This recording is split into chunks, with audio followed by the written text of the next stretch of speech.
honestly আমি যদি আসলে মেন্টালি স্ট্রং না হইতাম তাহলে আমি অনেক আগে আমি কন্টেন্ট ক্রিয়েশন ছেড়ে দিতাম বিকজ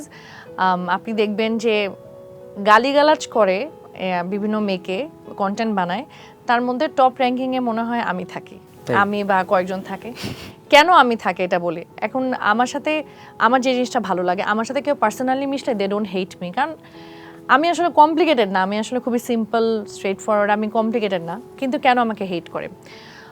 ধরেন আ লট অফ গাইস আমার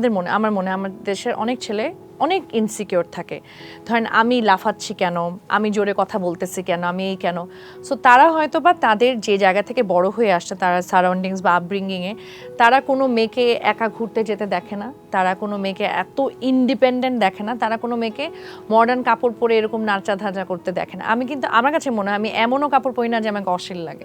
আমি অশ্লীল লাগার মতো মানে আমি জাস্ট কমফোর্টেবল কাপড় পরি আর আমি ছোটোবেলা থেকে এইভাবে বড় হয়েছি সো যখন দেখে যে একটা মেয়ে এগুলো করে বেড়াচ্ছে কামস ফ্রম ইনসিকিউরিটি লিখতে থাকে হ্যাঁ তুই এমন কেন আর ভাই গালিগালাজ কারে বলে আমার তো গায়ের চামড়া মোটা হয়ে গেছে আমার এখন কিছুই গায়ে লাগে না এখন অনেকে আবার বলে যে এত গালি খাওয়ার পরেও কেন এগুলো ছেড়ে দাও না কারণ আমার কাছে মনে হয় যে আমি জানি I am not doing anything wrong কারণ আমি আমার পড়াশোনা শেষ করছি আমি চাকরি বাকরি করি আমার ফ্যামিলি লাইফ আছে I have my own life আমার কোনো বাজে নেশা নাই বাজে কোনো স্বভাব নাই so this is something that I love আমার একটা প্যাশনের মতো কাজ করে ভালো লাগে আমার ভিডিও বানাইতে এখন আমি তো খারাপ কিছু করতেছি না বাট আমি যদি তাদের কথাই থেমে যাইতাম এইভাবেই দে গেট দ্য কী বলে বুস্ট আপ হয় যে আচ্ছা ঠিক আছে ওরে গালিগালাজ করলে ও তো ভিডিও বানানো ছেড়ে দিবে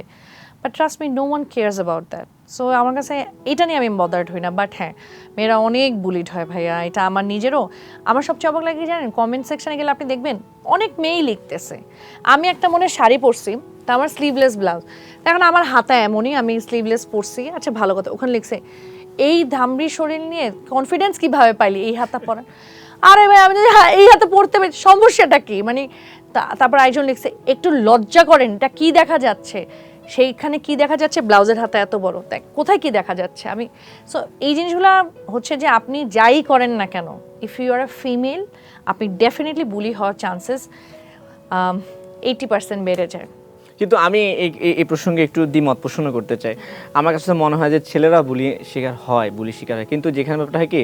মেয়েরা না বলতে পারে ছেলেরা বলতে পারে না আমি রিসেন্টলি একটা স্ট্যাটাস দিয়েছি আপনি দেখেছেন কিনা জানি না আমি একটা কনসার্টে গিয়েছি আমি বসে বসে খুব চিল করতেছি মানে আমার কাজ শেষ ভিআইপি জোনের সামনে হঠাৎ করে দেখি যে আমার পিঠে একজন হাত দিচ্ছে খুব মানে এমনভাবে হাত দিচ্ছে আমি ভাবলাম যে হয়তো কোনো ফ্রেন্ড আছে পিছনে তাকিয়ে দেখি যে একটা মেয়ে বসে বসে আমার পিঠে খুব অন্যভাবে হাত দিচ্ছে পরে আমি বললাম যে আপনি কি কিছু বলতে যাচ্ছেন তো বললো যে না তাই আমি বলি তাহলে গায়ে হাত দিচ্ছেন কেন ঠিক আছে তো এই কথা বলার পর আমি আর কথা বাড়াইনি আমি সামনে চলে গিয়ে এমনভাবে বসলাম যেন উনি আমার নাগালটা না পায় কিন্তু সেম ঘটনাটা যদি কোনো মেয়ের সঙ্গে হতো তাহলে কি হতো অবশ্যই সিনক্রিয়েট হতো বাট এই ক্ষেত্রে এই যে জেন্ডার বায়াস আমি কখনোই কোনো জেন্ডারের প্রতি বায়াসনেস থাকে না বাট একটা ব্যালেন্সড ওয়েতে কথা বলি আমার কাছে মনে হয় যে ছেলেরাও ডেফিনেটলি হ্যারাস হয় বিকজ আপনি